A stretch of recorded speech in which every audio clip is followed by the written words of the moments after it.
Hello అండి. Hi అందరికీ. Good morning. ఈరోజు చేసిన నేను ఎగ్ రైస్, అది అందరికీ తెలిసిందే. కాకపోతే నేను మీతోటి ఒకటి షేర్ చేసుకుందామని నేను ఈ వీడియో తీస్తున్నా.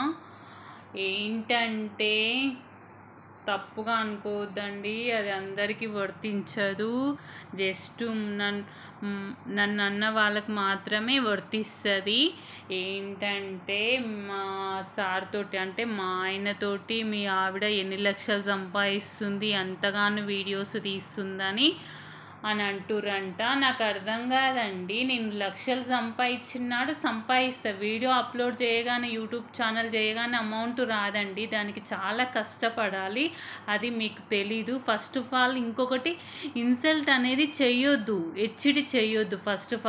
ఫస్ట్ మీ ఇంట్లో మీకేం జరుగుతుందో అది మీరు తెలుసుకోండి. అందరు ఏం చేస్తుర్రు, అదేంది ఇదేంది అని ఫస్ట్ ఇన్వాల్వ్ కావద్దు. ఫస్ట్ మన ఇంట్లో మనం ఎలా ఉన్నాం అని అది ఫస్ట్ ఆఫ్ ఆల్ మీరు చూసుకోండి. అర్థమవుతుందా? నాకు తెలిసినంత వరకు నేను ఇది అందరికీ వర్తించదండి. నన్ను అన్న వాళ్ళకి మాత్రమే అంటున్నా. నేను స్వీట్ వార్నింగ్ ఇస్తున్నా. ప్లీజ్ నెక్స్ట్ టైం మళ్ళీ అనకండి, హెచ్చడి చేయకండి. అవసరమా యూట్యూబ్ చేయడము, ఇవన్నీ వీడియోస్ అవసరమా అంటే ఒక్కసారి నా ఛానల్కి వెళ్ళి చూడండి. నేను చేసిన వీడియోస్ మీకు ఏమన్నా బ్యాడ్ అనిపిస్తే ఒక కామెంట్ పెట్టండి. నేను అలాంటి వీడియోస్ అస్సలు చేయను.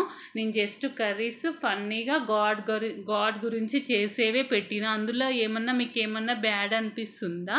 ఇది లాస్ట్ స్వీట్ వార్నింగ్ అండి. నేను మళ్ళీ వాళ్ళ పేరు నేను ఇక్కడ షో చెయ్యను, చెప్తున్నా. ప్లీజ్ నెక్స్ట్ టైము మా బావ కనిపించినప్పుడు మీరు ఓవర్గా కానీ ఏదన్నా ఇన్వాల్వ్ చేస్తే మాత్రం బాగోదండి.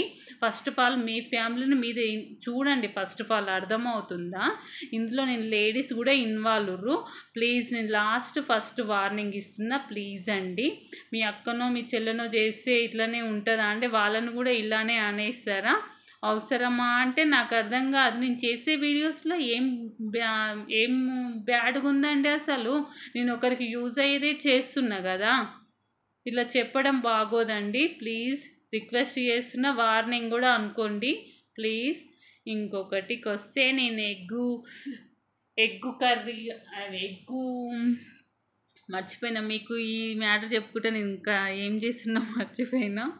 అది ఎగ్గు రైస్ కదా అండి, మెలిగిన అన్నంతో ఎగ్ రైస్. ఇంకొకటి, అన్నం మళ్ళీ వేడి చేసుకొని ఎగ్ రైస్లు కానీ పులిహోరని కానీ రైస్ అనేది వేడి చేయొద్దంట.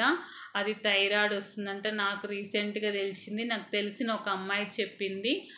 థైరాయిడ్ వచ్చే అవకాశాలు ఉన్నాయంటే బయటివి ఎగ్ రైస్లు అవి బాగా మాటికి వీక్లీకి 2 times 3 times తినడం వల్ల కూడా థైరాయిడ్ వస్తుందంట.